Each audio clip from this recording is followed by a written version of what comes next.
There is a moment, a fraction of a second that most people will never experience, where the human body knows it is about to die before the brain has finished forming the thought.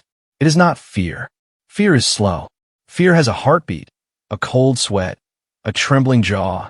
What happens in that fragment of time is something older than fear, something wired into the marrow before language existed, a signal that fires from the spine to the legs without asking permission, a command that does not negotiate. Run. But in a concrete compound buried in the hills of eastern Afghanistan, in the early hours before dawn, when the sky was the color of a gun barrel, 12 insurgents made the mistake of believing that a single flashbang grenade would solve their problem. They had the numbers. They had the position. They had the high ground and the walls and the darkness and 6 years of learning exactly how American soldiers reacted to chaos and noise and blinding light. They had studied this. They had survived this before. They believed, genuinely, with the confidence of men who had lived through worse, that when the grenade went off, the men in that hallway would do what men always do. They would flinch. They would cover their eyes. They would lose 2, maybe 3 seconds. 3 seconds was all they needed. What they did not account for, what no one who has not stood next to a United States Navy SEAL in a combat situation can ever fully account for, is that those men in the hallway were not regular soldiers. They were not men who reacted to chaos. They were men who had been trained for years in conditions that made that hallway feel like a Tuesday morning. The flashbang went off, and the SEALs did not flinch. What happened in the next 11 seconds would later be reconstructed by a military debrief team using shell casings, blood patterns, body positioning, and the testimony of the only 2 people in that building who walked out breathing air they had not earned. This is that story. Not the version with the clean hero moments and the flag-draped coffins and the slow-motion glory. The real version. The one with the broken radio and the wrong intelligence and the chief petty officer who made a decision in the dark that he would spend the next 4 years trying to stop second-guessing. This is what happened when 12 men chose the wrong hallway, the wrong grenade, and the wrong night. The mission brief had been wrong from the start. Not catastrophically wrong. Not the kind of wrong that makes officers lose their careers and generals make phone calls to Washington at 2 in the morning. Just wrong enough. Wrong in the quiet, bureaucratic way that gets men killed in hallways while the people who signed off on the intelligence are sleeping in air-conditioned tents 20 miles east. The target was a compound in the Kunar province, a cluster of mud brick buildings pressed into the side of a mountain like something that had always been there, like something that had grown from the rock itself. The intelligence report described it as a mid-level logistics hub for a regional insurgent network, a place where weapons moved, money moved, communication equipment moved. The report estimated 8 to 12 fighters on site, light arms, no vehicle access on the north side, 2 entry points. The report was half right. Chief Petty Officer Marcus Delway read the brief 3 times on the helicopter going in. He had a habit of doing that, reading things 3 times, looking for the sentence that did not fit, the detail that felt assembled rather than observed. He had been doing this for 9 years, and the habit had kept him alive through 2 deployments in Iraq, and 1 in the Horn of Africa, and 1 very bad week in a place that he was not legally able to discuss in any format, including private conversations with his wife. He found a sentence on the 3rd read. No confirmed activity on the eastern exterior for the past 72 hours. Asterisk, not no activity. Confirmed activity. The word confirmed was doing a lot of work in that sentence. Confirmed meant someone looked. It did not mean nothing was there. It meant that whatever was there had not been seen, which was a different thing entirely, and in Kunar province the difference between those 2 things was measured in body bags.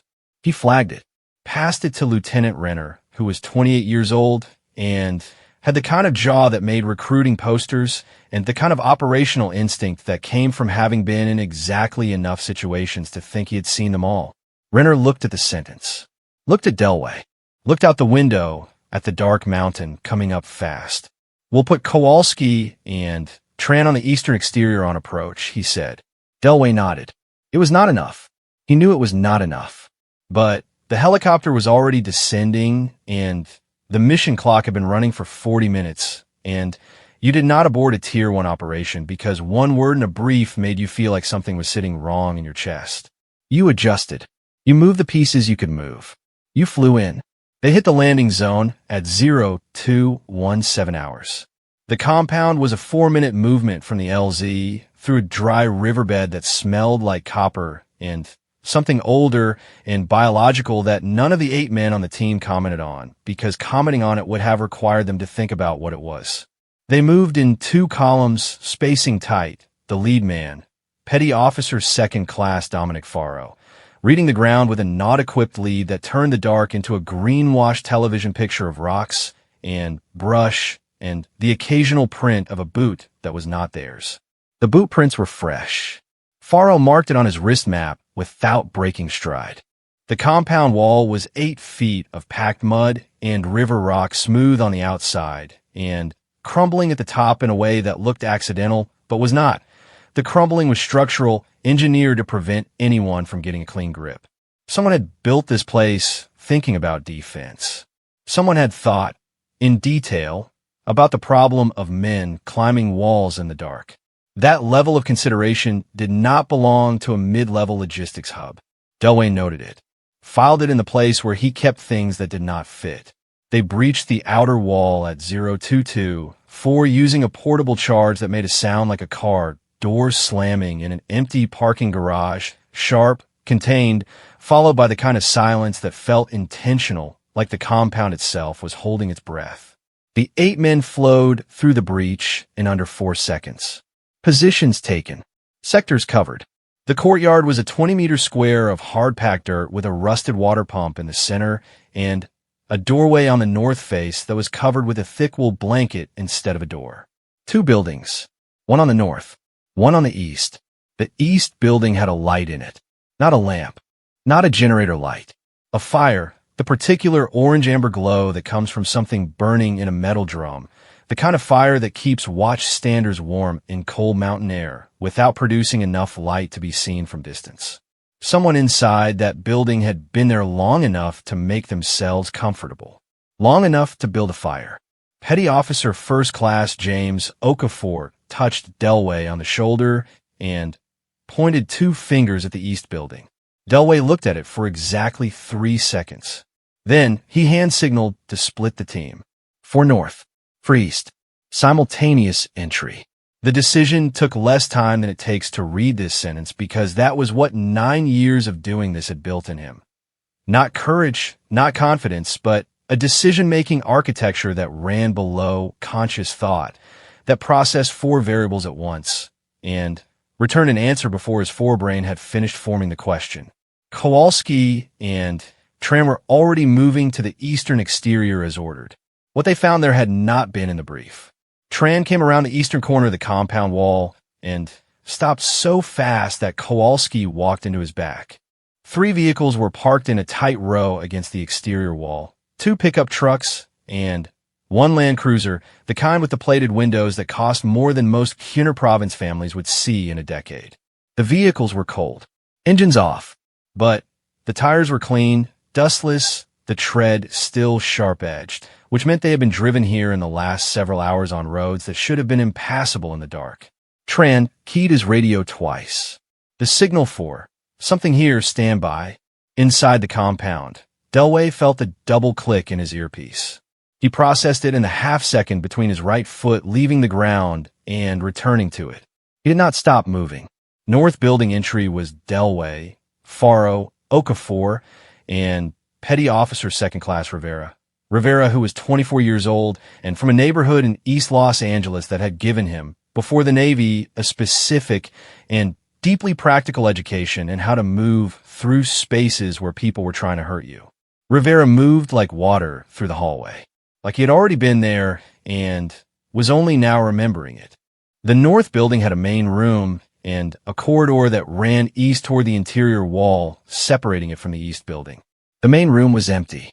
A table, 3 chairs, a gas lantern that was on, but turned low, the kind of turned low that means someone left in a hurry and didn't want to turn it off because they were coming back. Delway marked the corridor. He pointed. Faro nodded. Okafor, moved to cover the main room doorway. Rivera went to the left side of the corridor mouth. The corridor was 12 feet long and ended in a door. The door was wood. Old. The hinges were on the right side, which meant it opened inward to the left, which meant the person behind it, if they were going to hold a position, would be against the left wall, not the right. This was the kind of detail that was not in any brief and not in any training manual. It was the kind of detail that lived in the hands and the body and the particular way that a man who has cleared several hundred rooms begins to read architecture the way other people read faces. Delway moved to the right side of the corridor. Right side was the long gun angle. Right side was the wrong foot side for anyone coming through that door in a rush. He was already composing himself, shoulders low, weight centered, finger indexed along the receiver guard, not on the trigger, never on the trigger until the target was confirmed, when the door opened from the inside. The man who opened it was not a fighter. He was perhaps 50 years old, wearing the kind of loose cotton clothing that men in that province wore to sleep, and his eyes were wide and confused in the way of someone dragged from deep sleep by noise rather than woken by intention. He looked at Delway. He looked at the rifle. He did not move. Delway looked at him for 1 second. Gestured. Down. Hands. The man went down. Hands visible. Face to the ground. And behind him, through the now open door, Delway could see the corridor was not a corridor. It was a junction. It ran left and right into a larger interior space. The space that connected the north building to the east building. The space that the external brief had not mapped. The space that should not have existed based on the overhead imagery that some analyst in Virginia had reviewed and signed off on and called accurate. The space was not empty. In the green wash of his NOD, Delway counted. For men on the left side of the junction. For on the right. Equipment stacked against both walls. Not the light arms logistics of a mid-level hub, but organized, crated, military pattern storage. The kind of storage that meant permanence. The kind of storage that meant this compound had been operational for much longer than 72 hours. For on the left. For on the right. He keyed his radio with a specific sequence. The sequence that told Renner, outside, that the intelligence was compromised and the count was wrong and they were looking at a hardened position and the team needed a decision right now. Renner's voice came back in one word. Hold. Delway held. For 11 seconds, which was longer than it sounds when you are standing in a doorway with 8 armed men 15 feet in front of you, and one mission clock that had started running the moment the breach charge went off and had not stopped. The fighters in the junction had not seen him yet. His NOD gave him sight in the dark. They were working by the glow of the east building fire, which gave them shapes and shadows, but not details, and the detail of one man standing very still in a dark doorway was the kind of detail that human eyes, in low light, tend to fill in with background rather than threat. He had 11 seconds before that changed. He used them. He pulled back. Smooth, slow, no sound. Okafor's eyes found his in the dark. Rivera shifted weight. Faro stepped to the left. They were not communicating in language. They were communicating in the grammar of a team that had moved together so many times that individual decision had been replaced by something that functioned closer to a single organism than 4 separate men. Delway moved his hand in a sequence. 8. 2 positions. Contact imminent. Grenades first. And then the east building team, who had heard the radio sequence, who had positioned themselves at the east building entry, who had been waiting for exactly this call, made their move. The flashbang went through the east building doorway at 0231 hours and 4 seconds. It detonated. The blast pressure, the 170 decibel crack, the 1 million candela flash, all of it performed exactly as designed, as tested, as it had performed in dozens of operations in dozens of compounds in a dozen countries. The 8 men in the junction heard it. They did what people do when they hear an explosion 10 feet away. They flinched. They turned. They covered. That was when Delway moved. Not because the flashbang had worked. Not because the situation had resolved into something clean and manageable. But because in combat, the window is always smaller than you think, and the man who hesitates after the window opens is the man who does not come home. He moved into the junction, and the story of what happened next was not about grenades at all. It was about what happens when the men you are trying to stop with a flashbang are not the kind of men who stay stopped. The junction was 12 meters wide and smelled like diesel and gun oil and something sweet underneath, both of those things that Delway would later identify in the sterile language of his debrief report as blood that had already dried. He went left because Faro went right, and they had been doing this long enough that the distribution was automatic without gesture, without the half-second cost of hand signal. Okafor took the center.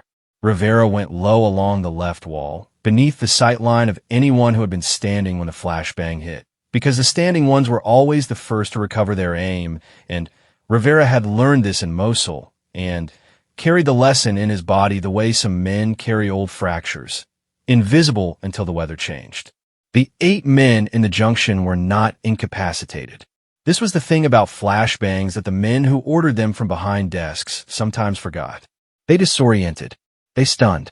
For 2, maybe 3 seconds they turned the human nervous system into a car that wouldn't start. Everything trying to fire at once, and nothing connecting. But 2 seconds was not unconsciousness. 2 seconds was not helplessness. 2 seconds was a man with his hands over his eyes and his body already running a restart sequence. And if the man had trained to fight through disruption, if he had sat in rooms where flashbangs went off during training until his nervous system had learned to route around the interruption, then 2 seconds was nearly nothing. 2 of the 8 men in that junction had trained to fight through disruption. Delway knew this in the first half second of crossing the threshold. Not from information, not from intelligence, but from the way they moved. There is a specific pattern to a trained fighter recovering from sensory shock that is different from an untrained one in the way that a controlled fall is different from a stumble. The body makes decisions that are too sequential, too purposeful for it to be happening by instinct. These men had been here before. Not this exact junction, not this exact night, but this exact problem. Noise and light and chaos and the need to reacquire. The one on the far left had already reacquired. He was turning, weapon up, the barrel rising toward the doorway where Delway had been standing 3 seconds before. The doorway that was now empty because Delway had moved left along the wall in a half second after he crossed the threshold. And the muscle memory of a man trained to shoot at the last known position of a threat was working against the fighter now. The barrel sweeping to a space that was no longer occupied by anything except dark air. Delway shot him from a left at a distance of 6 meters. 1 round. Center mass. The sound in that enclosed space was enormous. A physical thing. A pressure that pushed against the eardrums and the chest simultaneously, and 3 of the remaining 7 men flinched again, secondary flinch layered on top of the first. Their nervous systems unable to distinguish between the flashbang and the gunfire because both arrived in the same dark, disorienting flood. Faro was already engaged on the right side. Okafor moved through the center, controlled, his rifle moving in tight arcs, checking angles, not shooting because there was nothing yet in front of him that had presented a clear threat. He was measuring the space, mapping it in real time, making sure that when he did fire, he was not firing into a line that had Faro or Rivera in it. Rivera put down the second train fighter. Not a clean shot. Not the kind of shot that looks like anything in the reconstruction. Rivera was moving, the man was moving, and the round caught him in the upper right arm and spun him sideways against the wall. And he hit the wall and did not go down. He hit the wall and pushed off it and came back with his left hand, the wrong hand, the hand nobody expects. And Rivera had 1/3 of a second to make a decision about geometry and distance and the specific physics of what a man with one working arm and a knife in the wrong hand can do at close range. And he made it correctly. 2 down, 6 remaining. And now something changed in the junction. The remaining 6 men were not trained the way the first 2 were trained, but they were not helpless. And they were not panicked. They were frightened. Delway could see it in the way 3 of them had pressed back toward the crate stacks along the east wall, putting solid material between themselves and the center of the room. But frightened men with weapons in enclosed spaces were not a problem that resolved itself. Frightened men made bad decisions at speed. Frightened men fired into the dark. And a round fired badly in a 12-meter corridor by a frightened man was aerodynamically identical to a round fired perfectly by a trained one. The radio in Delway's ear was supposed to connect him to Renner outside, to the Overwatch team, to the QRF that was staged 8 minutes out by helicopter. He keyed it. Static. Clean, even static, which in his experience meant not a malfunction, but active jamming, which meant there was equipment in this compound doing specific electronic work, which meant this was not a logistics hub and never had been, and the 72-hour surveillance gap in the intelligence brief was not an oversight. It was the signature of an operation that knew it was being watched and had planned accordingly. He filed this information in the same place. He kept everything that did not fit. He kept moving. The next 40 seconds did not look like what people picture when they picture a SEAL operation. There was no choreography, no synchronized movement that looked like a training video because it was nothing like a training video. Training videos have known floor plans and known threats and known counts, and none of those things were true in this junction. What Delway and his 3 men had instead was a compound understanding of each other's positions that operated below the threshold of conscious communication. He knew where Rivera was because he had processed Rivera's last movement.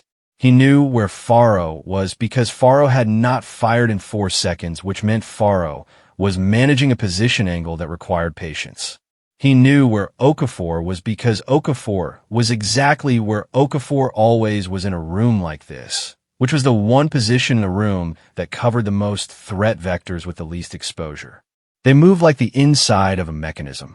The 6 remaining fighters did not move like a mechanism. They moved like men, which meant they reacted to immediate threats rather than composing responses to the room, which meant they were always a half step behind the problem, which meant that when one of them broke from the crate stack and ran for the east building doorway, he ran toward the team from the east building that was already stacked outside it and had been since the flashbang and had been waiting for exactly this, someone trying to exit through a door that looked like an exit. He made it through the doorway. He did not make it past the doorway. Inside the junction, the dynamic shifted. The movement of the runner had pulled the attention of 2 of his companions toward the east, a fractional thing, a half degree of focus misalignment, and in a 3-dimensional room where attention and weapon orientation are directly linked, a half degree of misalignment is operationally significant.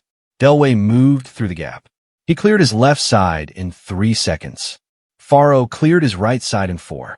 Okafor and Rivera held the center doorway and the east entrance and the space between the crates, and nothing moved that was not one of the 4 of them. And then it was quiet. The quiet in a room that has just had a gunfight in it is different from ordinary quiet. It has texture. It has a ringing underpinning from the weapon's fire and a smell that registers somewhere between chemistry and something purely biological and the particular quality of air that has had a great deal of energy pass through it very quickly. The human body, coming down from the operational state that a gunfight produces, does not immediately process this quiet as safe. It processes it as a pause, a breath between one threat and the next. Delway did not lower his weapon. He scanned. Left, center, right back to center. He did it twice. 7 fighters down in the junction and the east building. 1 on the exterior, the runner. The man in civilian clothes from the north building corridor was on the floor with his hands visible and had not moved, which was either compliance or shock, and in either case was not an immediate threat. 8 down, which still left 4. The brief had said 8 to 12. They had entered against 8 on paper and found a facility that held significantly more. The 3 vehicles on the exterior. The crated equipment that did not belong to a logistics operation. The act of jamming. The 2 fighters who had recovered from the flashbang with train speed. For fighters unaccounted for.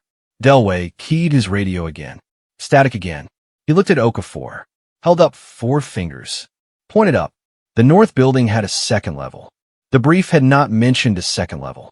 The brief had been assembled from overhead imagery that showed a 1-story structure with a flat roof. And flat roofs in Kiener province were not anomalies. They were architectural standard, and a flat roof was also. And this was the thing that made the base of Delway's neck do something it had not done since Mosul. An elevated firing position with a clear sight line to every exterior approach to the compound. If 4 fighters were on that roof. If they had been on that roof when the helicopter flew over on its approach. If they had been on that roof watching the 8 men cross the dry riverbed and enter through the breach point, then the mission had been observed from the moment it began. Then everything that had happened in the junction, the positions of the fighters, the crate stacks against the east wall, the single runner who went for the east door, had been managed. Not panicked response, managed movement, feeding the American team into a space while 4 men waited above them with a clear field. The flashbang had not been a defensive measure. It had been a signal. And Delway, standing in a room full of people who were no longer a problem, realized in the space between one heartbeat and the next that the problem had not been in this room at all. He moved back through the north corridor, past the man on the floor, through the main room with its low-burning lantern, toward the exterior door that opened onto the courtyard that was overlooked by the flat roof of the north building. And he moved the way he had learned to move when the architecture was wrong and the intelligence was wrong, and the only thing standing between the answer and the consequence was speed. Faro was behind him. Okafor peeled right toward the external breach point where the rest of the team would be taking cover positions. Rivera stayed in the junction because someone had to stay in the junction, and because Rivera understood this without being told, and because he was 24 years old and from East Los Angeles and knew better than most people that the scariest moment in any situation is not the fight itself, but the moment right after it when everyone assumes it's over. Delway hit the courtyard at 0239 hours. The roof was directly above him to the north, 12 feet up. He could not see it from his current position. He could not get a sight angle on it from the courtyard without stepping back toward the center of the open ground, which was exactly the position a man on that roof would want him in. He stopped at the courtyard wall. He thought for 1 second, a single, complete second, which was a luxury and a risk, and the difference between him and the men he had fought his whole career was that he had learned exactly when he could afford 1 second and when he could not. He reached into his kit. He had 2 flashbangs left, not because 2 was the standard load, but because he had added 2 to his kit at the staging area based on a feeling that the compound would be larger than the brief described. He had done this in the same wordless way that he had flagged the sentence in the brief and moved Kowalski and Tran to the eastern exterior, not from information, but from the particular intuition that 9 years builds in a man who pays attention.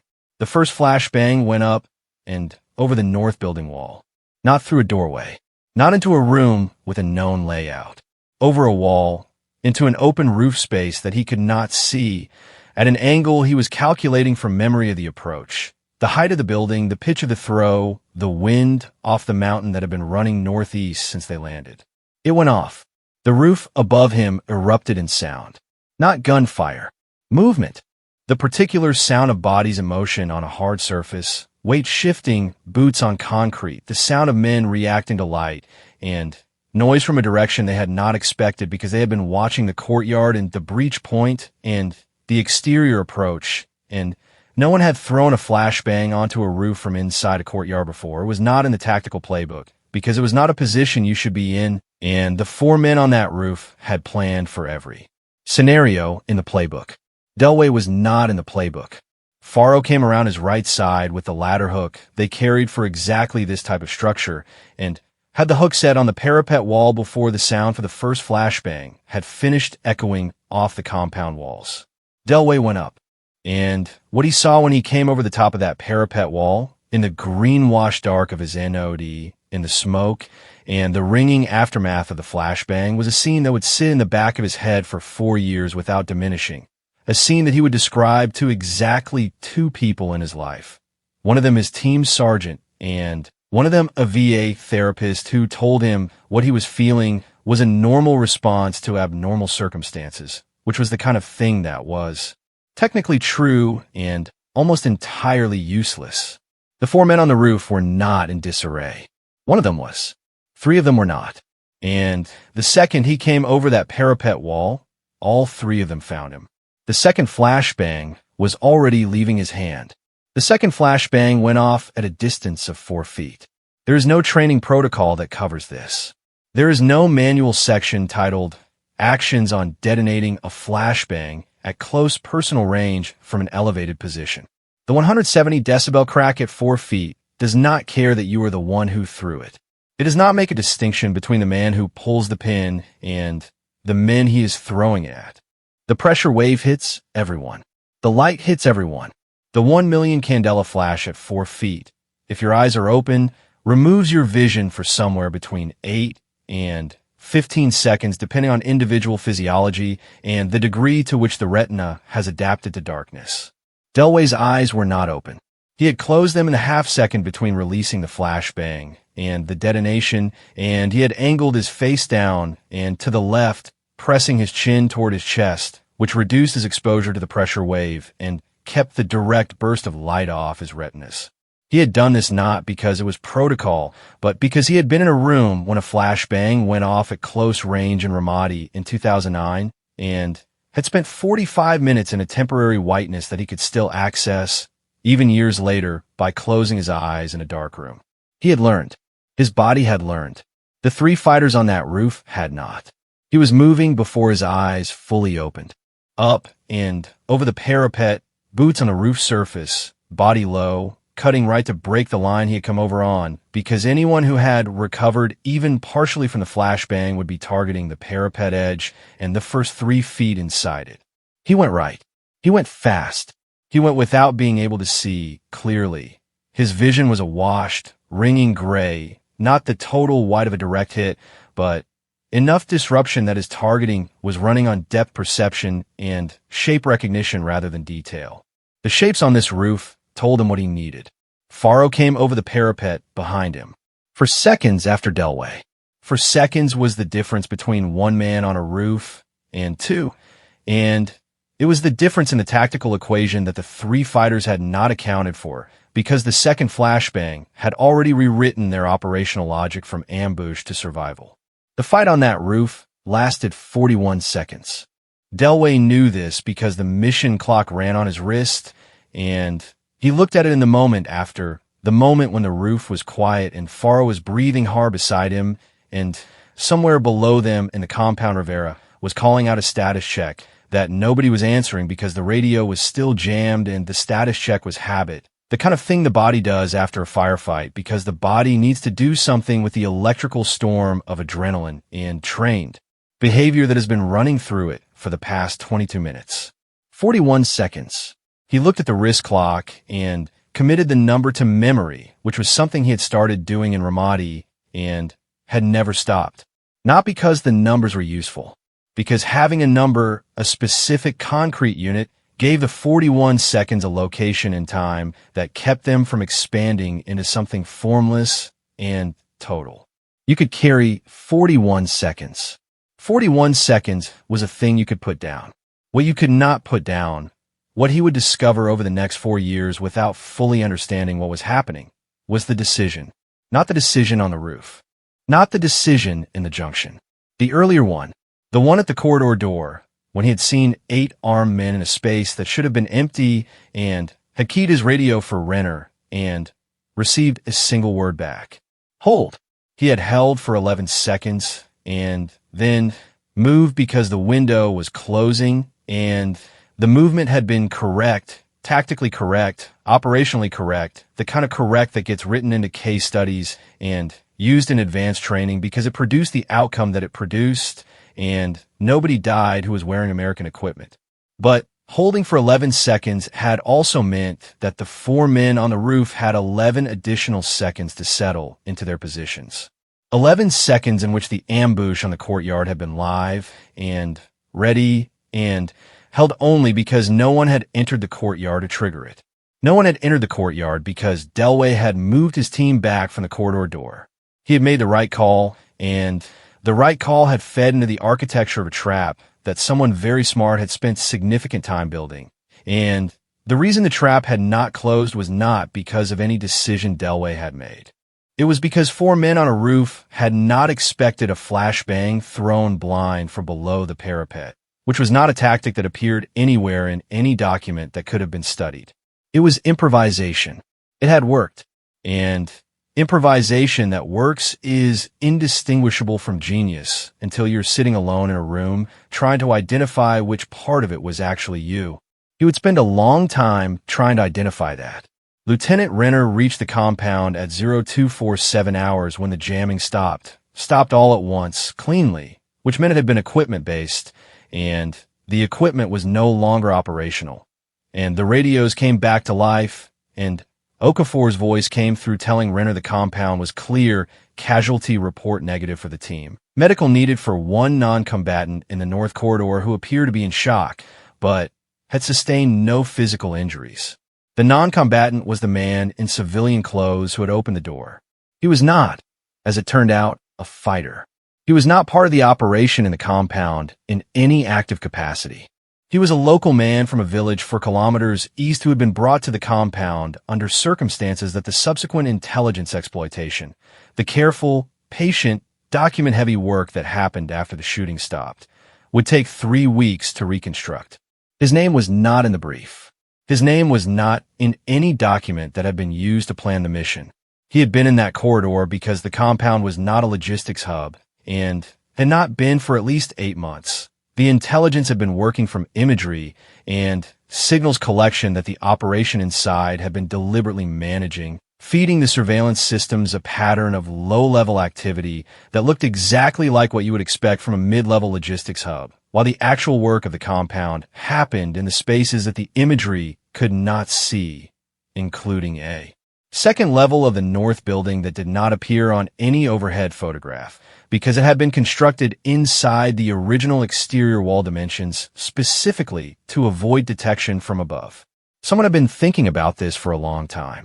Someone had been thinking about surveillance gaps and overhead imagery and the assumptions that American intelligence analysts made when they looked at a compound in Khyner province and saw a pattern that matched a template. The 3 vehicles on the exterior were not logistics vehicles. The crated equipment in the junction was not weapons. It was communications hardware, the kind of hardware that cost more than the compound was worth and represented an operational capability that the debrief team spent 2 days trying to fully map. The compound had been a command node, and the flashbang that 12 men had believed would solve their problem, had not been a defensive measure and not a signal. It had been a test. Delway read this in the debrief report 4 weeks later, sitting in a building in Virginia that had no windows, drinking coffee that tasted like it had been made the previous Tuesday, and the sentence that explained it was short and precise in the way that intelligence writing sometimes achieves when the author has been sitting with the material long enough to reduce it to its actual shape. The flashbang deployment was assessed to be a deliberate probe to determine team response and composition prior to the planned rooftop engagement. Asterisk, they had thrown the flashbang to see what would happen. They had watched the junction from the roof through a gap in the wall that the overhead imagery had cataloged as structural damage, and they had counted 4 men entering from the north corridor and 4 men entering from the east building, and they had known exactly what they were facing, and they had made a calculation about what 4 operators would do when a flashbang went off in a space containing armed men. The calculation had been correct. What the 4 men on that roof had not factored in was that the junction fight would end as fast as it did. The calculation assumed a longer engagement, a more complex, contested fight in the junction that would pull team attention downward and inward while the roof team repositioned for the courtyard engagement. They had planned for a fighting retreat. They had planned for a gradual escalation of the courtyard threat that would draw the operators out through the main entrance. Rivera had ended the junction fight in under 2 minutes. Rivera, who was 24 years old and from a neighborhood that had taught him, before the Navy, a specific and practical education in how to end a fight fast in a small space, had made the calculation that was not in their plan. He would never know this. He was not cleared for the debrief report. He was on leave in Coronado when the report was written, sitting on a beach with his girlfriend who had driven up from San Diego the night before, and who would later tell people, on the occasions when anyone asked about the man she eventually married, that the strangest thing about him was the way he looked at walls. Just walls. in restaurants, in movie theaters, in the lobbies of the hotels where they spent their anniversaries. He would look at the walls the way other people looked at exits, like he was reading them, like he was always already on the other side of whatever was coming. Delway finished the debrief report in 40 minutes. He made notes in the margins. He flagged a section about the probe assessment and wrote 3 words next to it in his precise, compressed handwriting. Known before entry. Asterisk, not a question. Not an accusation. Just the thing that sat in him when he read the word probe and understood what it meant, that the intelligence failure had not been a failure of collection, but a failure of interpretation, and possibly not even that, possibly a deliberate feed, which was a possibility that the report addressed in a section he was not cleared to read, which was the kind of professional irony that you either learn to carry or learn to put down, and he had spent 9 years learning which things he could put down. He put his pen down. He drank the Tuesday coffee. He thought about 11 seconds. The thing about those 11 seconds, the hold that Renner had called, the hold that had fed into the trap's architecture, was that it was the right call. He knew it was the right call. He would have made the same call with the same information. He would make it again tomorrow in a different compound with a different brief that was wrong in a different specific way, and the outcome would be the same or different based on factors that no amount of preparation fully controlled, which was the true knowledge that sat underneath all the training and the technique and the 9 years and the decisions that ran below conscious thought. You could be right. You could be precise. You could read the brief 3 times and flag the sentence that did not fit and move your people to the positions that the gap suggested and move through a junction faster than anyone planned for. And the outcome still lived in the 41 seconds. It still lived in whether a man on a roof had expected the thing that came over the parapet. It still lived in a kid from East Los Angeles who ended a fight in under 2 minutes because his body knew something about small spaces that no training manual had taught it. That was the thing about SEAL accuracy that the intelligence briefs and the after-action reports and the case studies never fully captured. It was not just the accuracy of the shot. It was the accuracy of the read. The compound read. The 11-second read. The blind flashbang thrown at the right angle from the wrong position. The read that said, for men on a roof. Not in the brief, but there. The debrief team commended the operation. Described it as a successful disruption of a high-value command node with 0 friendly casualties. Recommended the communications hardware exploitation as a priority for follow-on intelligence development. Noted the probe assessment as a significant finding for future tactical planning. The men who had been inside that compound were not mentioned by name in any part of the report that was available for review. Delway knew this was correct. He had no objection to it. Correct was correct.